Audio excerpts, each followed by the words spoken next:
me and my husband have been together like 20 years, right? But this was a few years ago, and there was one day where he got home one day from work, and I said, "Hey, babe, how was your lunch today?" Because I used to pack his lunch, and I was like, "How was your lunch today?" Because before that, he'd complained that sometimes, in the turkey sandwich, the turkey would get like this weird flavor while it was in the box. So I tried a different way of packing it and packing everything in different little, compartments or whatever.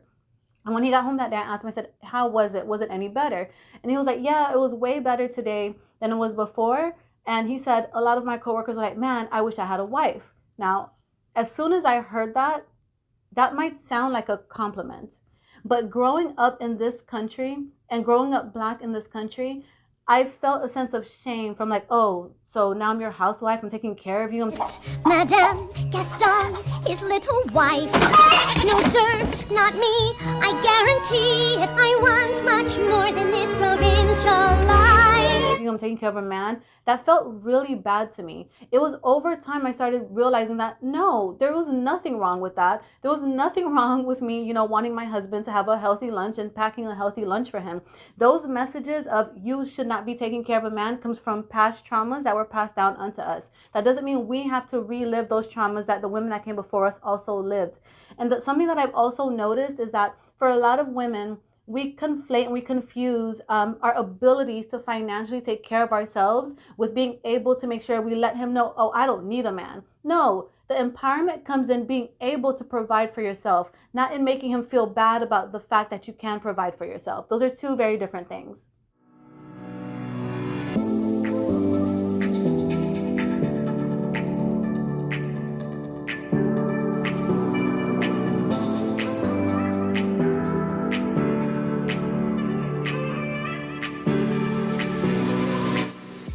Hey everyone, my name is Melissa Rochelle and I'm a behavior transformation coach. So let's talk whether or not men are impressed with the education and the degrees of modern women.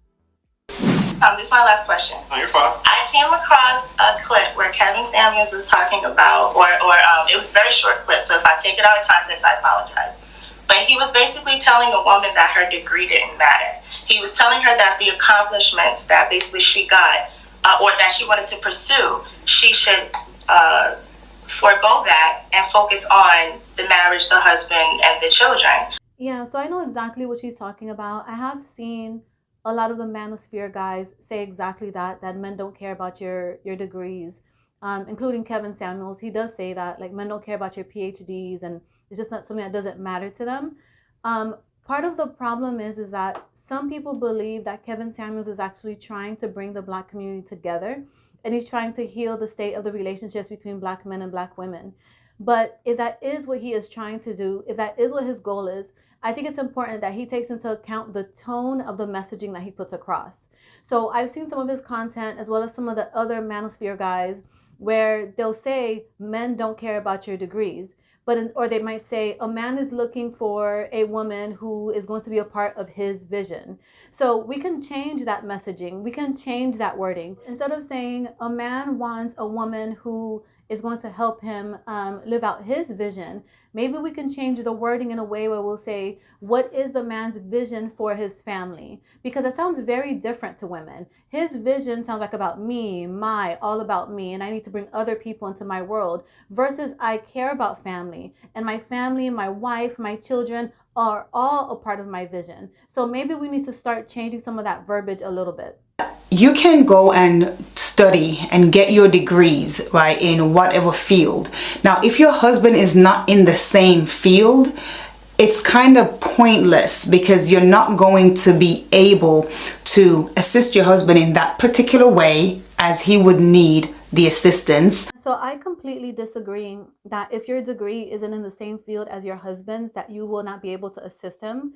So again, we're not talking about him, everyone doing everything for him. We're talking about a family, okay? We're talking about a relationship. So let's say he is an attorney and she is an accountant and she studied accounting. She can bring tremendous value both to his business, should he have his own business, and she can also bring tremendous value to that family because he brings value through having a great understanding of law, and she brings a value of having a great understanding of budgeting and saving. So I think it's a great thing for the woman or for the wife to have a different set of skill sets and a different knowledge base than her husband, because now they're getting much more value out of having both the wife and the husband in the home. I remember the first time when I came across Kevin Samuels and he was saying these things.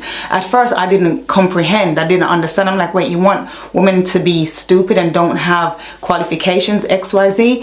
But that's not what he's saying. And even if you watch a lot of his content or enough of his content, you will hear him say that he dates women who have PhD and all of these different things. It's just that these women do not put their education and their degrees above the relationship. Now, if a woman can have her qualifications and still maintain her feminine role, and you know, say your husband can utilize your qualifications and your degree to help him, then that's a whole different thing. I agreed with most of what she said there. What I don't like and what can be off-putting to a lot of women is the wording. How is your degree going to help him? No. How is your degree going to help the family? How is your degree going to help the vision he has for the family? This includes the wife, the husband, and the children, not just him. Now, say you have children. Now, say you guys have children. How are we going to like, how are you going to look after the children, right? Like, you need to be home. You ain't going to be out working, so your degree will be wasted again. So that is how, you know, women have to look at it. And I also agree when she says, after you have children, then what are you going to do? And there's a major problem here. And the problem is that as women, we tend to want to be able to have everything all at the same time. We want to be able to have the career. We want to be able to be a great mom. But in reality, and as someone who has tried to do both, something always gives either way. It's very difficult to give 100 to both sides. So I do agree with her when she says, what are you going to do when you have children? And I feel like as women, we can be stubborn or resistant to choosing what one of my favorite authors, Mark Manson, calls a preferred problem. When he calls it a preferred problem, what he's referencing is that any path you take in life is going to come with its own set of problems. But the way to live a happy life is to decide, okay, what is the problem that I prefer to have? What is my preferred problem? Is my preferred problem not having the career and being able to be the mom and being able to pick up my kids from school and be able to cook them meals and help them with homework? Either way, there's going to be a give and take. So I think that as women, it is important that we choose and decide what is my preferred problem to have. At the end of the day, if you want to have this housewife role, this traditional wife role, what's the point in having the degree? I understand what she's saying here. She's saying, if you want to be home with your kids, what's the point of having the degree? I will say that there is almost no such thing as useless education. The more you learn, the more you can pass down onto your children, the more you can teach your children. And as much as men want to feel like their brains are Google and they already know everything, they don't know everything, and neither does she. So she can bring knowledge to him and to her children through her education that he himself alone could not bring. Are you telling me the degree that you got, your qualifications, the degree that you got, the field that you got your qualification in, are you telling me for sure that you are going to get a job in that field? It don't always work like that, because a lot of people who have degrees are not even working in the field that they have their qualification, right? Yeah, so I completely agree with her on that. I think statistically they say it's something like 70% or something around there of people working or not working in the field that they got their degree in. So I do agree with that.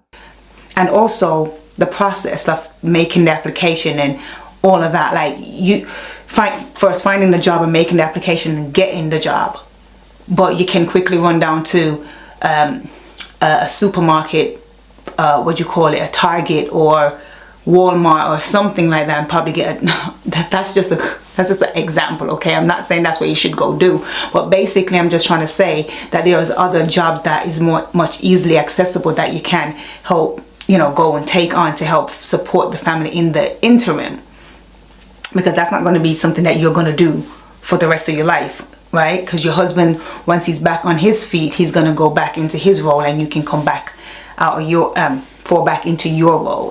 I agree with her in theory that, you know, if should something happen to your husband and he has to take time off from work, that his wife can choose, you know, to do a job that just in the interim, as she put it, while he's getting back on his feet. I understand that.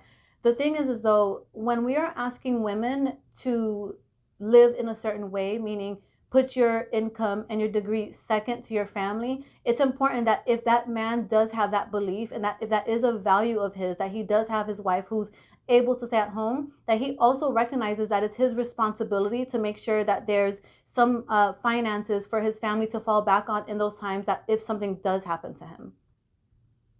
These Manosphere guys like Kevin Samuels, they also say that it is the man who should be the lead of the house, which, I honestly do believe in.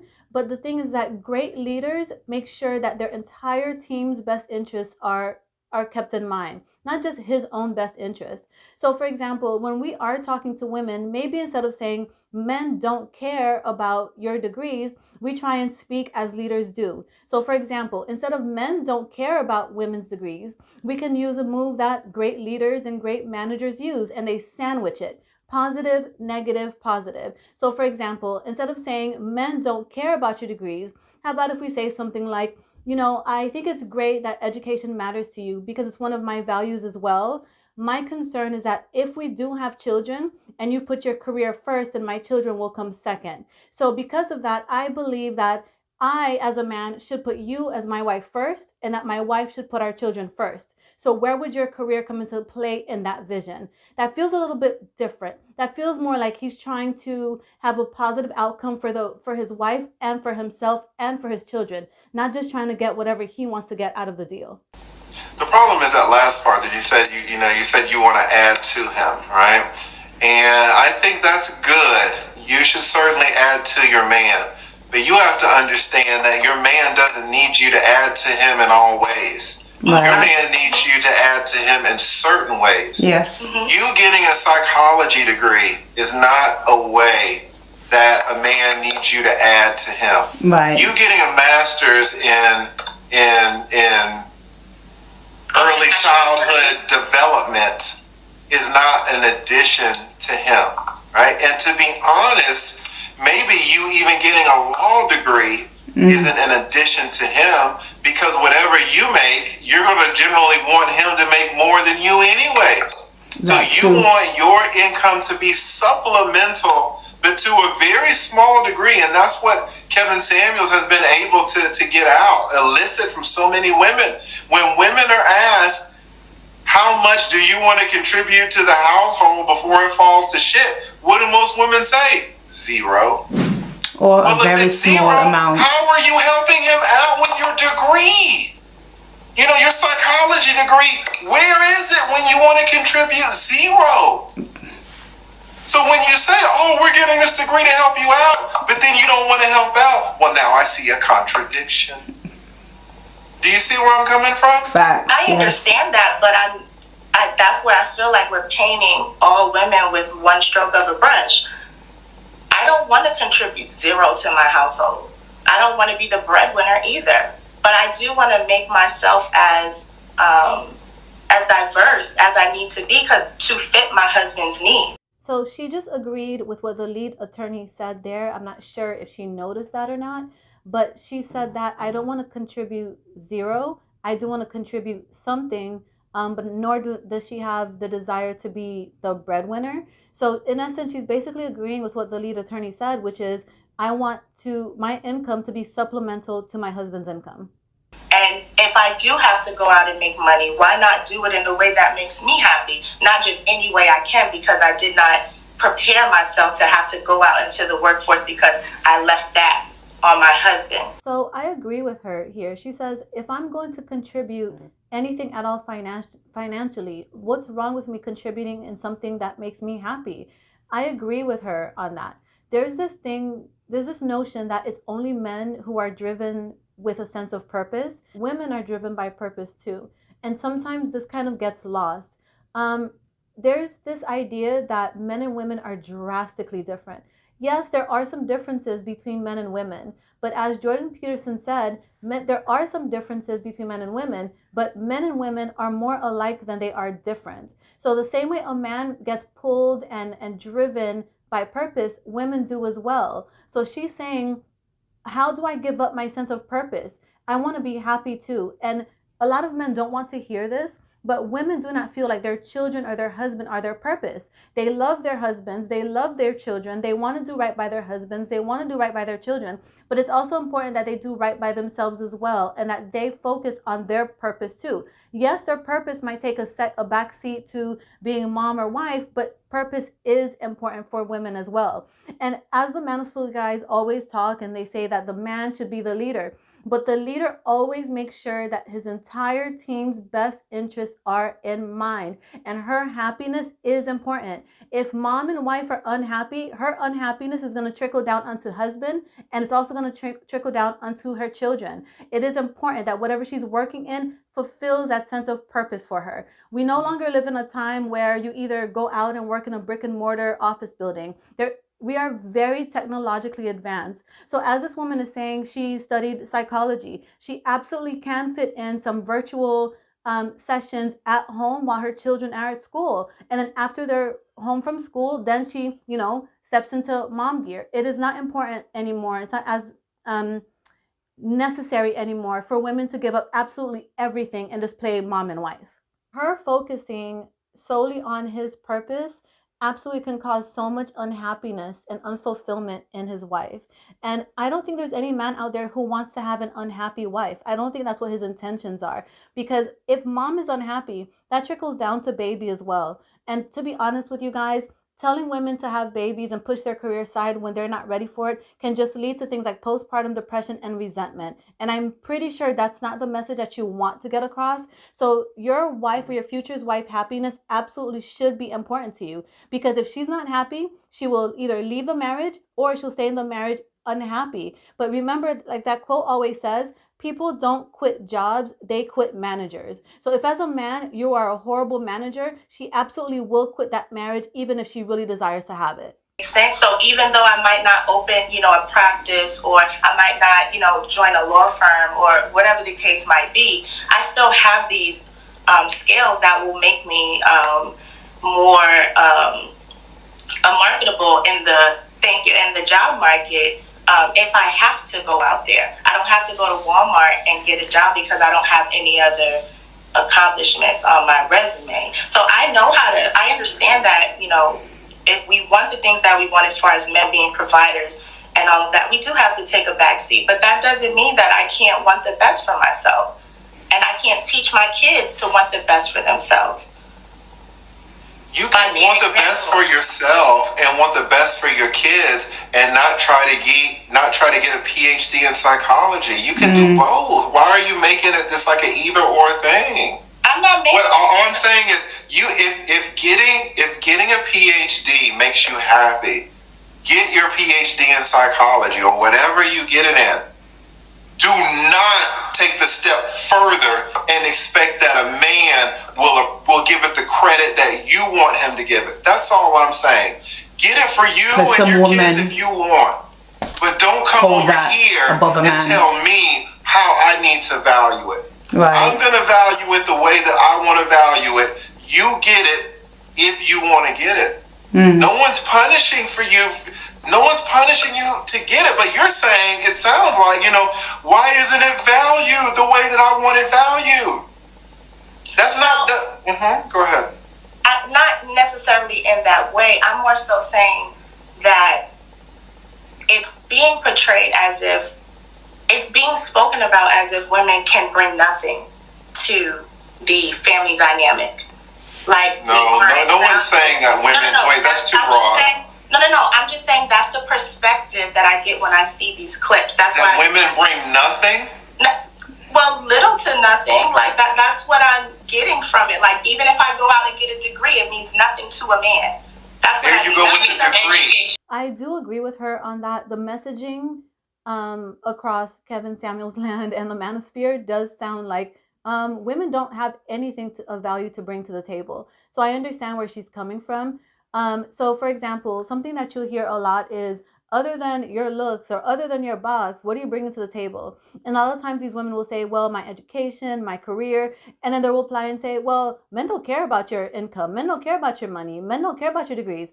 Okay, then what do you care about? So when you're asking women, what are you bringing to the table? How about instead you say, hey, what we are looking for women to bring to the table are A, B, C, and D, so that women know exactly what your messaging is. Because otherwise, it really does sound like it's a move the goalpost, damn if I do, damn if I don't type of situation when it comes to what men want from women.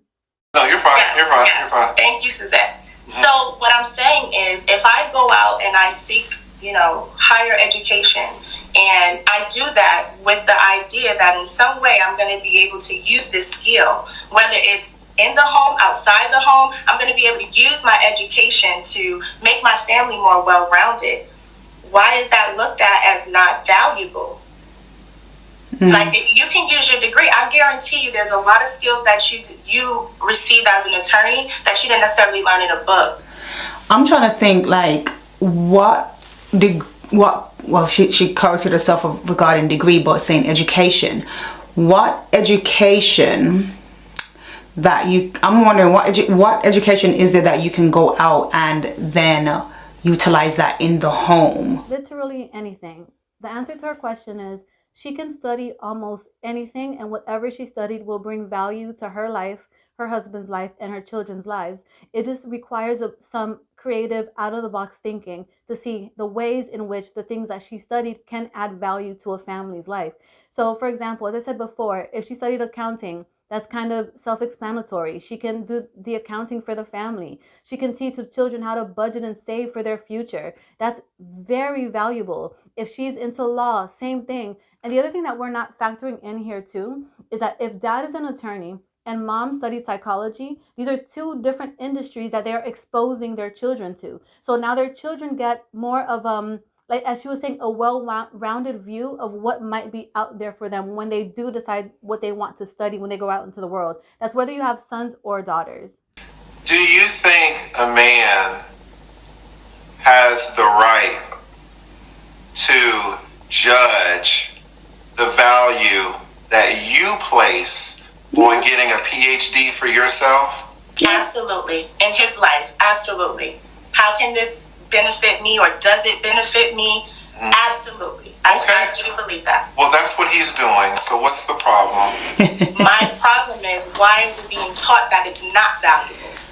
Why is it being taught? It's not. No. Content creators that if a woman goes to achieve any type of level of higher education, that is not valuable. You have the right in your life to say, if she gets her PhD, maybe she writes books. What they're saying, listen, they're not saying that it's not valuable.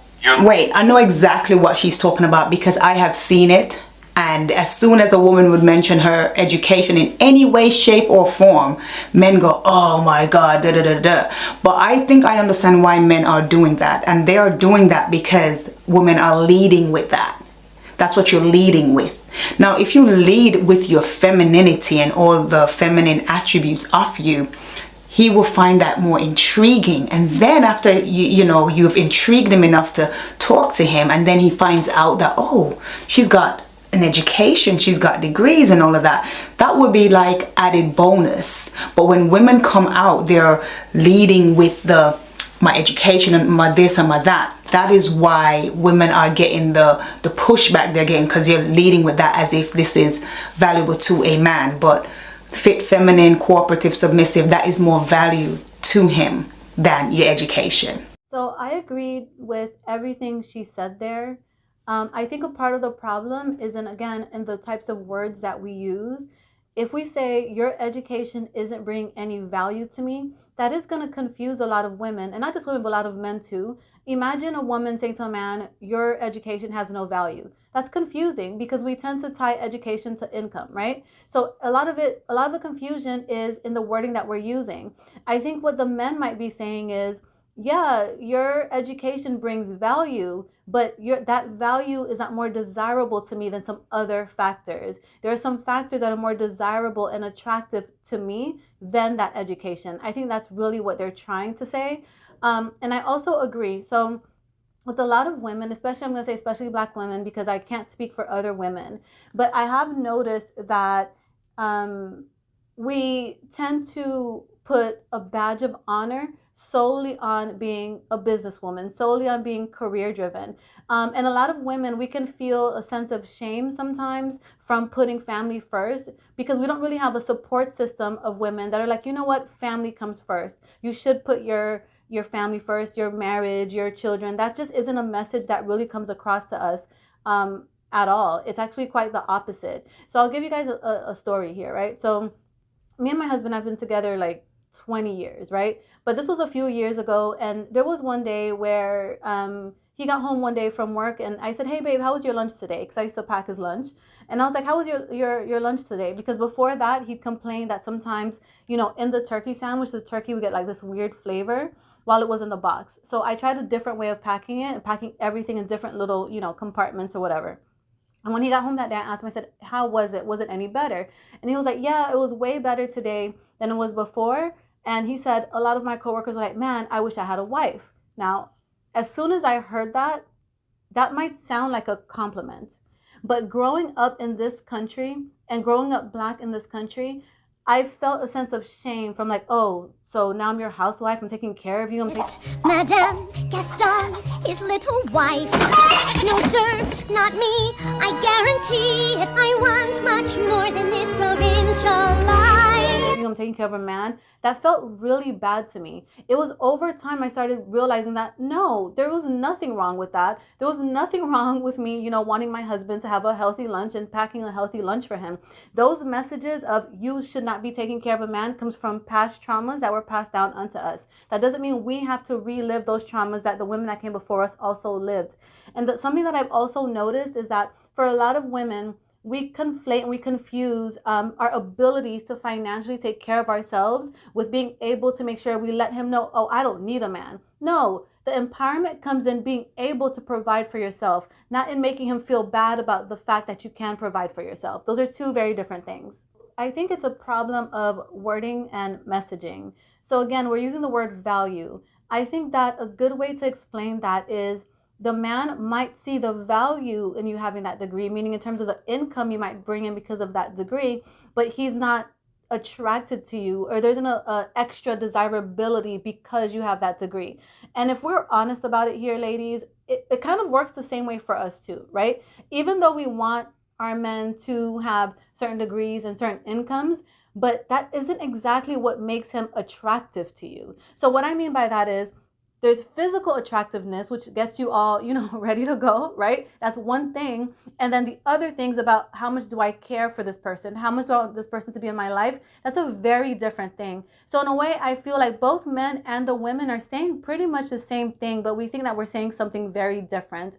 So for a woman, you want your man to look good because that's what makes him desirable, physically desirable, right? But the other things like his income and his education is something that you value. But if we're honest, you're not really laying in bed at night thinking, you know, oh, that degree that he has. Let's just be honest about it. That's not really what's happening there. So I think the men are kind of saying the exact same thing. I think a huge part of the problem is if a black woman does desire family first and she does desire marriage first, she doesn't really have a support system, you know, to help her with that. And when we're trying to reach goals, one of the biggest deciding factors is in if we do or do not have a social support system that is supporting us to reach that goal.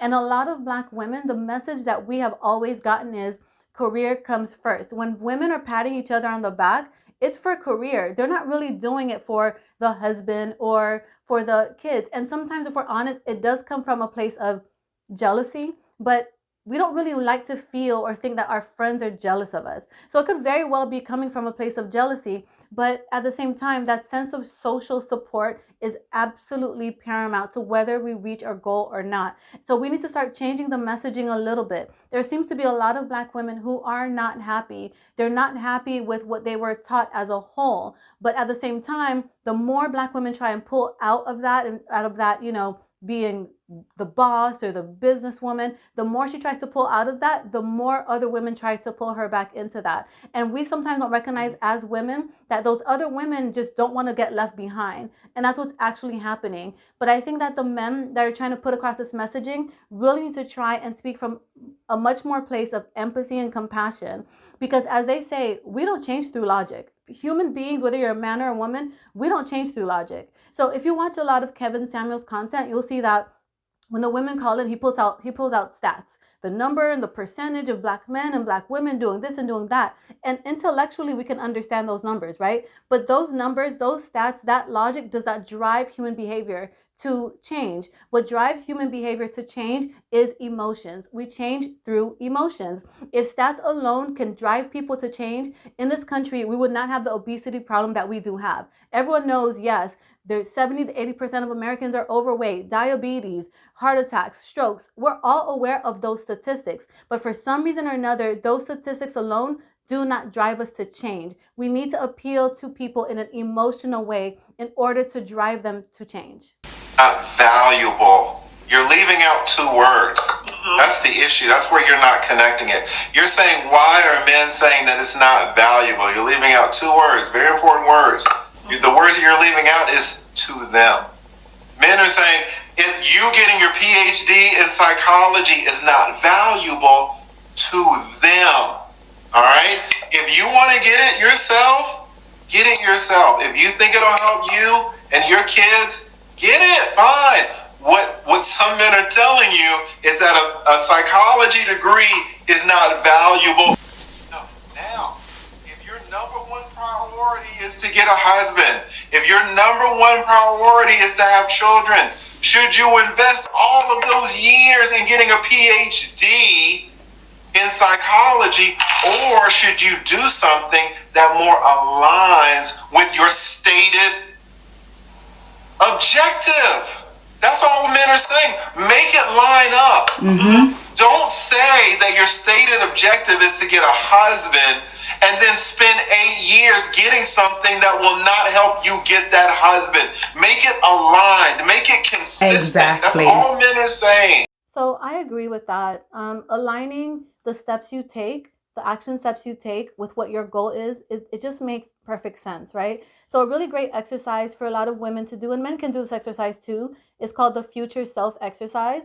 And it's basically where you take out a sheet of paper or your laptop and you literally, as if you're writing the script of your future life, you're going to describe what your life looks like. And then after you describe what your life looks like, let's say I say, I'm going to have a husband who is an attorney, and I'm going to have 2 children. I'm going to have a boy and a girl, and I'm going to be a stay-at-home mom, and I'm going to pick them up from school, yada, yada, yada. You write all that down on paper. And then after you write that future self down on paper, you then want to ask yourself, okay, what obstacles might stop me from reaching that goal of my future self? Because then you're able to see, okay, if I spend 8 years pursuing this degree, that might be an obstacle that will keep me from reaching that goal of being the wife that I want to be or being the mom that I want to be. And it's a very valuable exercise for women, also for anyone to do. Yes, I think your point is very valid, Tia. Like, I'm just going to go back to what, it's like we have some dissonance in terms of what we're taught in Black families versus what Black men actually want. I think this whole push for education and making sure that women have something to, quote, fall back on, I think has been very important. I mean, my dad lost his job. Thank God my mom had him holding him down as a nurse. So I'm so glad you're saying that. I'm so glad you're saying that the family is teaching us one thing, but the manosphere really is coming in. The manosphere, listen, this is so important, guys. Let me shout out to the Blooming Ebony, excellent content creator herself. What is she that saying? Listen, the family is teaching us one thing, but the men today in 2021, the manosphere, they are telling you. And Suzette came on last time, and what did she talk about? Man, I had some misconceptions coming up in my family, and now I see things differently. What are you saying? What the Jamaican that came up? We were taught this and what we were taught that. The manosphere now is telling you the truth. Women shit on the manosphere when the manosphere is telling you what the hell the deal is with men right now. They're not echoing the misconceptions that you guys were given when you were younger. Okay. They're telling you in real time. Like she said there, when her father fell on hard times, her mom took over and worked as a nurse, right? So this is the thing. A lot of the messaging coming from the Manosphere and Kevin Samuels and other people can come across to women like a desire for power and control over women. And no matter who you are, you don't really want to willingly walk into a situation where you are dominated and controlled. And the thing is, it's important for us to remember that all of us are the biggest fear that as humans that we have, whether you're a man or a woman, is uncertainty. So when we are asking for women to willingly walk into a situation where she is completely uncertain about what's going to happen in her future if she solely relies on her husband financially. But there's a simple solution here. How about we start having some conversations? How about the men start having some conversations about the contingency plans that men can put into place should something happen to him and his wife does have to step in and take care of the family financially? That's something that I think a lot of women can get on board with, because what they're afraid of now is if something happens, if he leaves, then what am I going to do? That's what's driving that fear. But I will also say to ladies, you cannot have a successful relationship if you go into that relationship with a sense of fear and distrust. It just doesn't work out. This is what's going on, right? So receive it that way. It's gonna sound harsh because you're like, wow, I didn't grow up this way. This is not the truth that I was taught when I was 6 and 8 and 12. Why are these men that I don't know saying it? Why are they saying this stuff in this way? It doesn't sound so flowery, right? It doesn't sound so nice. Oh, these people in the Manosphere are terrible. They're telling you the truth. So the ask here is a really difficult one, because once we attack someone's accomplishments or someone's character, that person's defenses tend to go up regardless of what gender you identify as. It's just something that we naturally do as humans to protect ourselves. So again, maybe instead of saying, hey, men don't care about your degrees, we approach it in a much more leadership type of way, and we use that positive, negative, positive method, right? So again, instead of saying men don't care about your degrees, we can say, hey, we really value that you value education, because we do too. The thing is that I don't know how you putting your career first is going to help me and the vision I have for my family. The vision I have for my family is that I will put my wife first, and that my wife will put my children first. So that way the other person who's listening to this message can be much more open to that message. Does that make sense? There's some people in the Manosphere that are some bullshit, right? That's anywhere. That's anywhere, right? I mean, people like it. People in the black pill, you can find some crazy people in the Manosphere. I'm so happy that he clarified that, because there are some Manosphere guys out there that are just real characters that women absolutely should not be listening to. Not just women, but men also. But in general, not the black pill. Don't look at the black pill stuff. In general,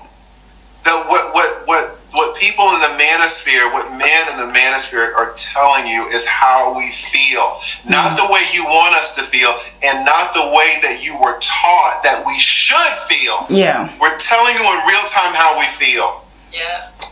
And it's shocking to a lot of people, though. I'm telling you, it's shocking to women. Agreed. Yes, women just need to understand the context of what they mean when they say, your degree don't mean nothing to me. I don't value it. Like, I hope I explained myself enough, but I hope, they understand that. Don't lead with that. I don't care about that. I care about the other things that will make my life much better and more fulfilled, and then we can have a harmonious family. And then if your degree can help, okay, then that's cool, but don't lead with it like, oh yeah, I've got all this and I've got all that. Like, okay. Just like if a guy came up to me and told me, oh, or you, because I ain't on the scene anyway, but like, say he just, randomly, like, oh, I got these Jordans, or I got these things, and all of these things that he values. You're thinking, what the heck does that have to do with this relationship? I don't care about that. I'm going, like, that's supposed to impress me? I don't know, hopefully that makes sense. It was a bit random. I couldn't think of something else, so I thought of that. But hopefully that makes sense, because that wouldn't impress you. You'd be like, I don't care about your damn Jordans, no damn shoes. What the hell? How is that going to add value to me? You might value it. It's lovely for you, but to me, it's nothing. But anyway. I do think that most men do see the value in the degrees that women get. I think what they're saying is that your degree, although I think it's valuable and society will see your degree as valuable, your degree does not make you more desirable to me than a woman who doesn't have that degree. And that can be a really tough pill for women to swallow. To say that, you know what, I worked my butt off to get this degree, and you're saying I'm as attractive or maybe even less attractive than the girl who didn't put in the work. And the men are basically saying, yeah, and that's hard to swallow. I think it's not necessarily the income or the degrees that's all that problematic for a lot of men. I think it tends to more so be the attitude that tends to come along with that income and those degrees. So a lot of times women are like, I'm a boss chick or I'm independent. There's a certain type of energy and attitude that comes along with that. So once a man hears that, he might automatically put you in a box of too much to deal with, not peaceful, a headache, too masculine, all of those things. And not that he's doing that intentionally, but as human beings, we all do that all day long. When we see someone or we hear something, we automatically try to fill in the other personality traits that might come along with that person. So I think that's what the men are also doing. Agreed. It's shot when if people hear, like, again, those of us who have not been living, breathing, consuming Manosphere stuff, when you first hear it, you like, what? Like, you find it to be chauvinistic. You may find it to be just something contrary to everything you've ever known. So for me, I have people now that tell me easily, Sue, if you were a teacher, you'd be married already. She said, I've been told before that if I was a teacher, I would have been married by now. And I think part of that is because when we think about femininity, we think that teachers are women, teachers are nurturing, teachers are caring, teachers are giving. And it's the same thing for something like nursing. So a woman might go out on a date with a man and she might say she's a nurse, and that boss chick, independent attitude may not even enter his mind. Because again, nursing, what comes along with that? Nurturing, caring, feminine, tender, kind. Now that it's correct, because there are a lot of nurses and teachers that are not caring or nurturing, but I hope that makes sense. PhD. It has never conflicted the fact that my home is traditional, not modern. The issue is when they think the PhD will make them better than the man. And so I think this is kind of important to kind of spin it a little bit.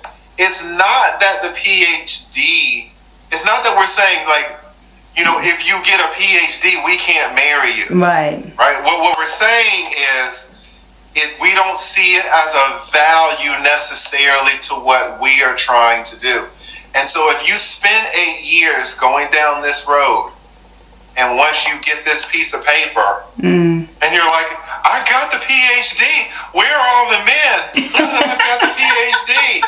They not on that. Exactly. Ball it up and put it on your Exactly, right? So that's all the men are saying. So I'm glad that we were able to clear that up, Gorgeous, because I think that you, but not only you, that hundreds of thousands of women are operating under this idea. A lot of Black women unintentionally are begging for burnout. We're kind of taught that burnout is a badge of honor. Being super busy and always having something going on career-wise feels like, oh, now I'm doing better. Now I've reached some goal. Now I'm, that chick. Whatever terms that people like to use out there a lot. The thing is that if women do desire marriage and family, I do think that some of the messaging that some of these men are putting across is valuable to women. The problem is a lot of the negativity and the toxic messaging can really overshadow those gems that women can be taking away from the messaging that men have to offer. Again, it comes down to what Mark Manson calls the preferred problem. Any path we choose to take in life is going to come with its own unique set of problems. So as women, we need to decide, okay, what is my preferred problem to have? What ends up happening though is that when we go through school, boys and girls are in school together.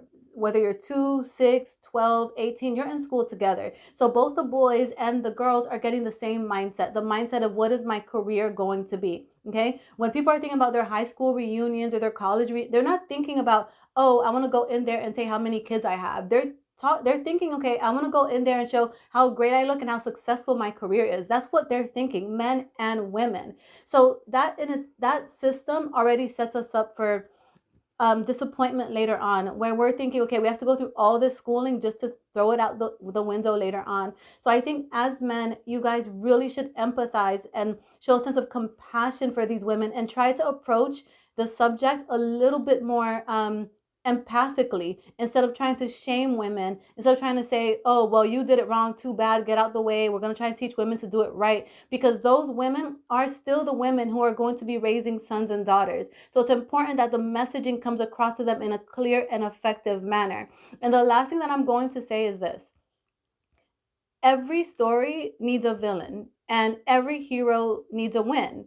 And the thing is, with this dynamic of relationship between black men and black women, it seems like black men have made black women the villain and black women have made black men the villain. But how about we change that, right? Kind of like when I went to couples counseling with my husband, she made sure to tell us, okay, husband, you are not the problem. Wife, you are not the problem. The problem is the problem. Externalize the problem. Make the problem separate from your own characters. That way you can both together tackle the problem. So let's say the problem is communication. So the husband is not the problem. The wife is not the problem. Bad communication is the problem. So now both husband and wife are going to tackle the villain, bad communication, together for better results and a better outcome. So what I'm saying is, how about as a community, instead of making each other, the opposite gender, the villain, we find a true villain for what's actually caused what's going on right now, and that villain is generational trauma. And how about we tackle that villain, generational trauma, together so that both sides can get the result and the outcome that everyone is looking to get. So I hope you found this information to be helpful. Remember to like, subscribe, and of course, share, and make sure to leave a comment and let me know what you think. Thank you.